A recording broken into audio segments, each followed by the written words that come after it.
Hello, thanks for joining Aso Briefing today. I am Harris Idisiraju. Our top stories. President Bola Tinubu directs security agencies to track perpetrators of deadly attack in Kaduna State. First Lady Oluremi Tinubu receives NBA President-elect, says women can attain leadership positions through mutual support. FCT Minister Wiki expresses satisfaction with progress of long-delayed Isaac Road corridor on Apo Karshi Road. And troops rescue Federal Polytechnic rector, foil kidnap attempts in Zamfara State. You are watching Aso Briefing. Watch us live on DSTV channel 392, StarTimes TV channel 127, and Free TV channel 507. Also on the UHF band channel 38.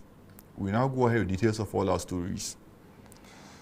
Now, President Bola Tinubu has ordered the armed forces, the Nigerian police force, and relevant intelligence agencies to intensify operations aimed at tracking down those responsible for a deadly attack on Naridan village in Kamaru ward of Kauru local government area of Kaduna State.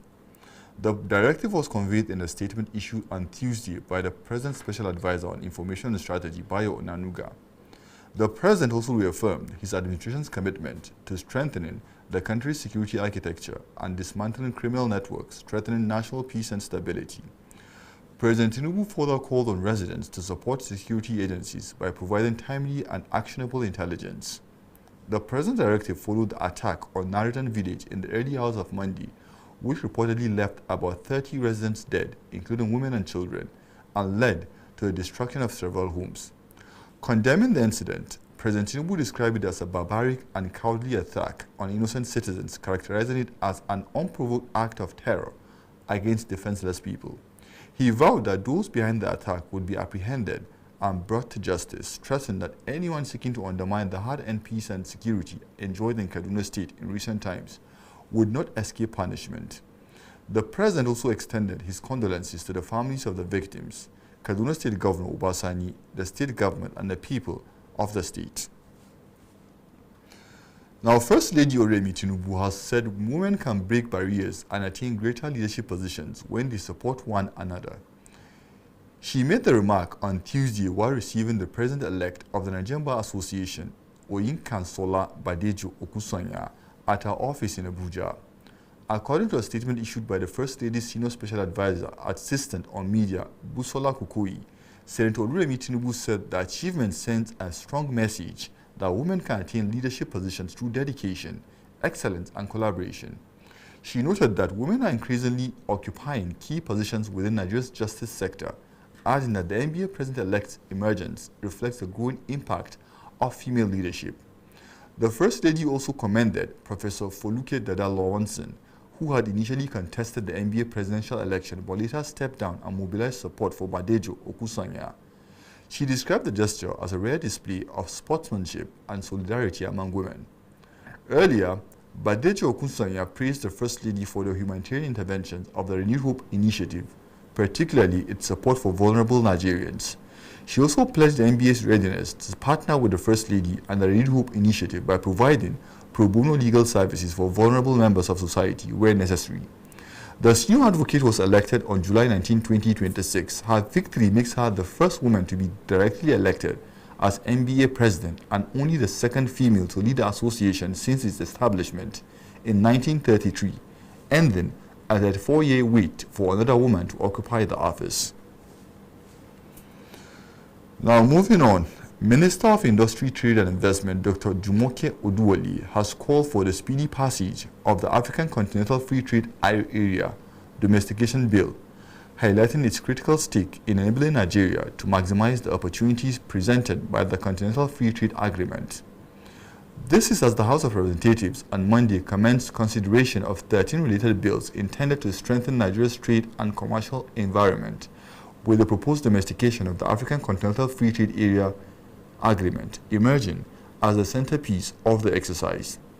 According to the minister, the agreement's market of more than 1.4 billion people had a combined gross domestic product exceeding $3 trillion, offers significant opportunities for Nigerian businesses to expand exports, attract investment, create jobs, and deepen regional value chains, but requires a strong domestic legal framework for effective implementation.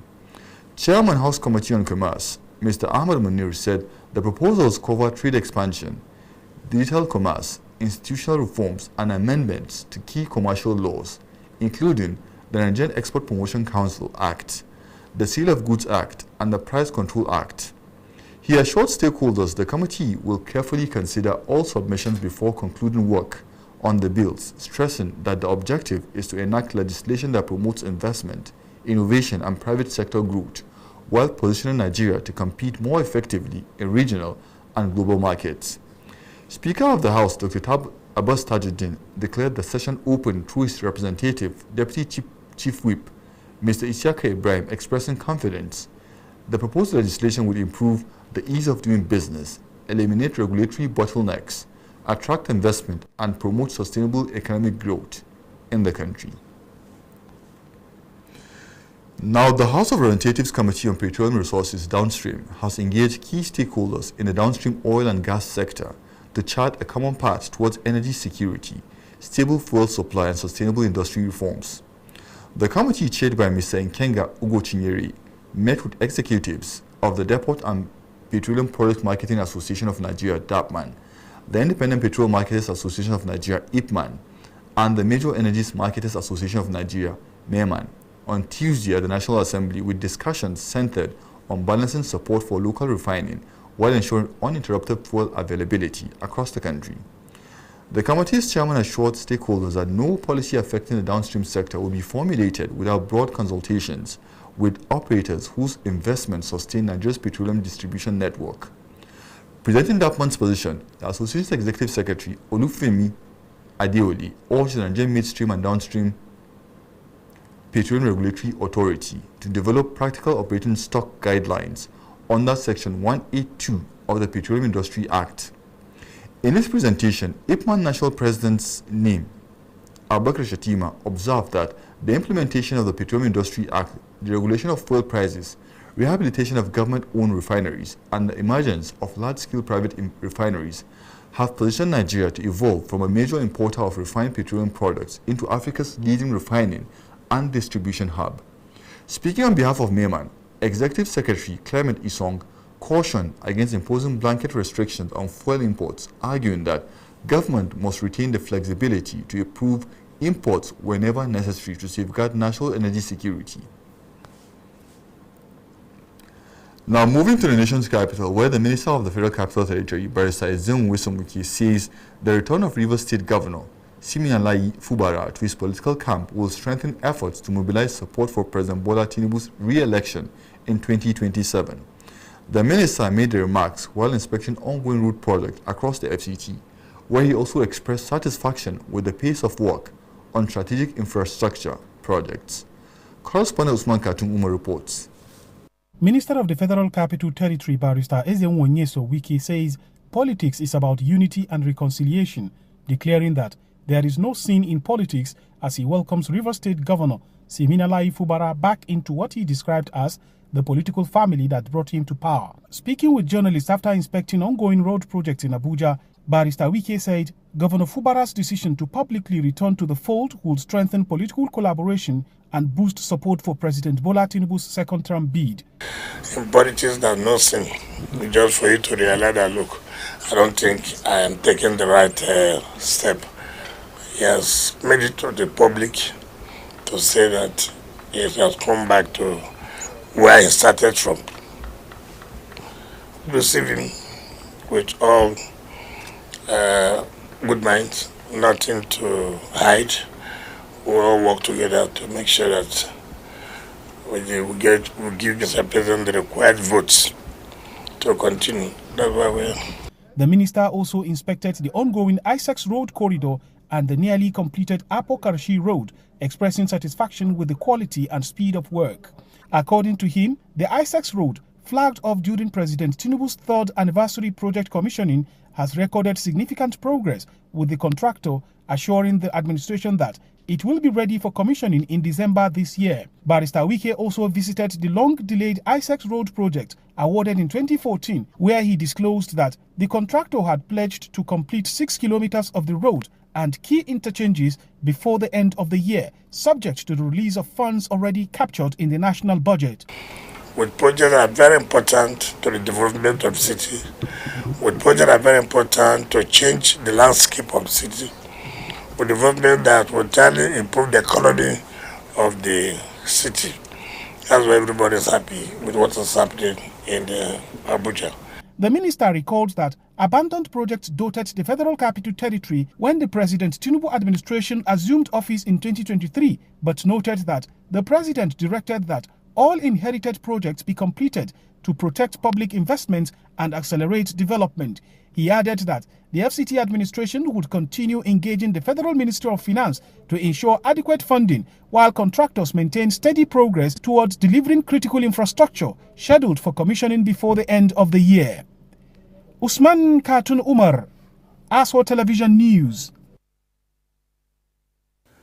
Still from the nation's capital, where the chairman of Kuje Area Council, Mr. Danjuma Samuel Shekolu, has congratulated one of Kuje's distinguished sons, Mr. Ruwan Idris Abu, following his remarkable victory at the 2026 Commonwealth Games para-powerlifting competition in Glasgow, Scotland. Mr. Shekolu gave the commendation while hosting the gold medalist at the Kuje Area Council Secretariat. Correspondent Abdullah Mukhtar reports.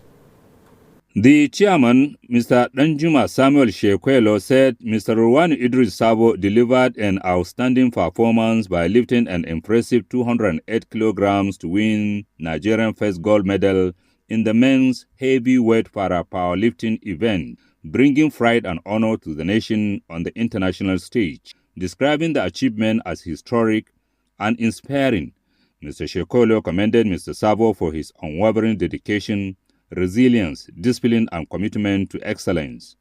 They said he was a shoemaker, but not knowing that from shoemaker he will go somewhere and go and be doing training. And I'm sure when he started this, even the family members discouraged him, some of them. I'm sure. They were like, "Kai, let me even put it in Bagi.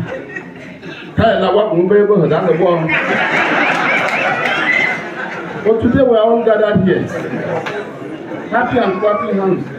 The chairman noted that the victory is not only a personal milestone, but also a proud moment for the people of Kuje Area Council, the Federal Capital Territory, and Nigeria as a whole. He said Mr. Sabo's outstanding accomplishment serves as an inspiration to young people, particularly aspiring athletes, demonstrating that hard work, perseverance, and determination can lead to global success despite challenges. And to some of us who think we cannot do it, please, go out there and try. Those days, if you tell me do politics, I'll tell you no. That was the day I told distinguished, I said, "Sir, if you want me to contest, please gather the money and give me. I want to go somewhere so that I will go and use the money for something." I didn't expect that I would told this line. But today I'm here.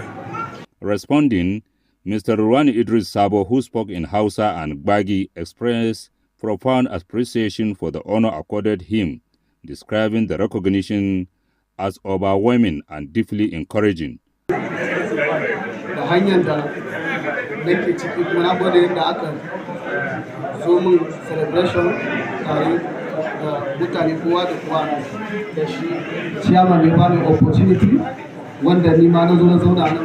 Mr. Shekolo wished Mr. Ruwan Idris Sabo continued success in his supporting career and expressed confidence that he will continue to make Kuje Area Council, the Federal Capital Territory, and Nigeria proud in future international competition. Abdullahi Mukhtar, Aso Television News. When Aso Briefing returns, more stories on business and more. Please stay with us.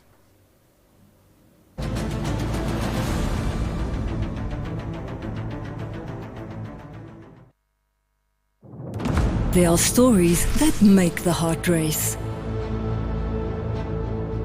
Where love is born in the most dangerous moments. Ali was actually Poyraz Ali.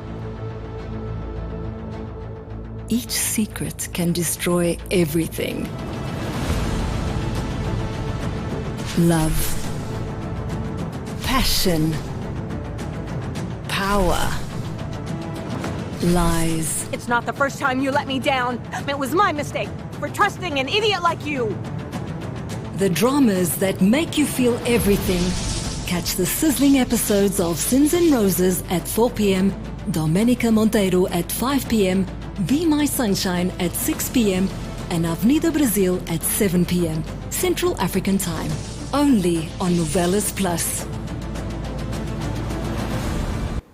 You are watching Aso Briefing. Watch us live on DSTV channel 392, also on Star Times TV channel 127 and Free TV channel 507. We are also on UHF band channel 38. And the news continues.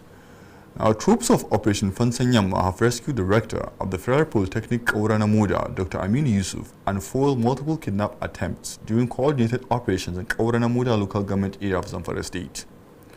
The military says the operations followed credible intelligence and distress calls reporting coordinated attacks by armed terrorists on communities in the area. Troops intercepted the attackers after they reportedly invaded the rector's residence, where they killed a private security guard, injured another, and attempted to abduct Dr. Yusuf, his wife, and their 2 children. The troops engaged the terrorists in a gun battle, forcing them to flee and abandon the victims. The rector and his family were rescued unharmed. In a separate operation in Tingan Urawa community in Barikeji village, soldiers also foiled another kidnap attempt after pursuing fleeing gunmen. The troops further rescued a 56-year-old businessman, Alhaji Azaria, and 21 other civilians who had been abducted from neighboring houses. All the rescued victims are reported to be safe and are receiving the necessary support. During the operations, troops arrested a 45-year-old suspected informant, Falalu Yusuf, who is alleged to have supplied intelligence to the terrorists. The suspect has been handed over to the police for further investigation, while the military reaffirmed its commitment to sustaining operations against terrorists and bandits across Zamfara state and the nation at large. Still on security matters, police operatives in Sokoto State, supported by troops of the Nigerian Army, have rescued 32 kidnapped victims following a gun battle with suspected bandits in Mekujera village of Rabah local government area. The rescue operation followed intelligence that a large group of armed bandits was moving through the community with kidnapped victims and rustled livestock. Security operatives swiftly mobilized and blocked suspected escape routes before engaging the criminals in a fierce exchange of gunfire. The bandits were forced to flee into the forest, abandoning the kidnapped victims and the stolen livestock. A subsequent search of neighboring bushes and communities led to the successful rescue of all 32 victims, comprising 6 adult males and 26 females, most of them children. The rescued victims have been taken to a secure location for medical attention and psychosocial support ahead of their reunification with their families. However, 4 residents were reportedly killed during the initial attack before security personnel arrived. Sokoto State Commissioner of Police Hayatu Hassan Shafa has expressed condolences to the bereaved families and assured residents that security agencies are intensifying efforts to apprehend the fleeing suspects. He also urged the public to continue providing timely and credible information to support the fight against banditry and other violent crimes in the state. Now, the Catholic Bishops' Conference of Nigeria, CBCN, led by Archbishop Matthew Oso Ndagoso, has reaffirmed the Church's commitment to partnering with government for a just, peaceful, and prosperous nation, urging the government to reassure Christians of their equal rights and inclusiveness. They commended the government for establishing Nigerian Education Student Loan (NEL) Fund, and at the same time calling for more universities. They expressed concern over the shrinking democratic space and fears of a one-party state, calling for free, fair, and credible elections in 2027 with a stronger and well-funded INEC. On security matters, the CBCN commended recent security successes but stressed that insecurity, terrorism, and kidnappings remain major challenges, citing worsening economic hardship, poor infrastructure, and declining living conditions. They requested that Pope Leo XIV be invited to visit Nigeria for a formidable bilateral diplomatic relationship between the Holy See and the Nigerian government. They renewed the call for the return of mission schools, the various churches, and equally protection of religious freedom for all Nigerians. Now, the Director General of the National Orientation Agency, Malam Nari Isa Onilu, has assured staff that their welfare and professional development remain top priorities of his administration. Speaking during an engagement meeting at the agency's headquarters, Malam Isa Onilu commended management and staff for their support in the last 2.5 years. He noted that their commitment has helped reposition the NOA, making it more visible and impactful in promoting national values and government policies. Highlighting the progress, the DG cited the National Values Charter, whose TV commercial was aired during the just concluded English Premier League and UEFA Championship League. He said the broadcast exposed millions of viewers at home and abroad to messages of patriotism, responsible citizenship, and shared national values. On reforms, Issa Onilu said the introduction of computer-based tests for promotional examinations has made the process more transparent and merit-based. He also disclosed that the proposed new NOA Act has passed first reading in both the Senate and House of Representatives, while the agency is pursuing strategic partnerships to boost national orientation and citizen engagement. The DG pledged continued investment in training, capacity building and welfare initiatives to equip staff for evolving responsibilities. The Director of Human Resources, Ms. Aisola Oluoyu, commended the regular engagement sessions for strengthening collaboration and feedback. Now on business, the National Insurance Commission (NICOM) has assured of its commitment to strengthen the growth of takaful and microinsurance in Nigeria, positioning them as vital tools for financial inclusion. The Commissioner for Insurance, National Insurance Commission, Mr. Olusegun Ayo Omosehin, gave the assurance in Abuja during a courtesy visit by the board and management of Nur Takaful Insurance Company led by the chairman, Ambassador Shuaibu Ahmed. The NICOM Commissioner commended the company's progress while urging for greater ambition in expanding market reach, driving product innovation, and raising public awareness. Highlighting Takaful's role in broadening access to protection for underserved communities, the Commissioner for Insurance called on the leadership to accelerate outreach and consumer education ahead of its 10th anniversary. Both institutions expressed optimism to strengthening collaboration with the aim of promoting trust, innovation, and inclusive insurance for all Nigerians. With that, we come to the end of Aso Briefing for today. I'm Harris Siraju. Thanks for watching.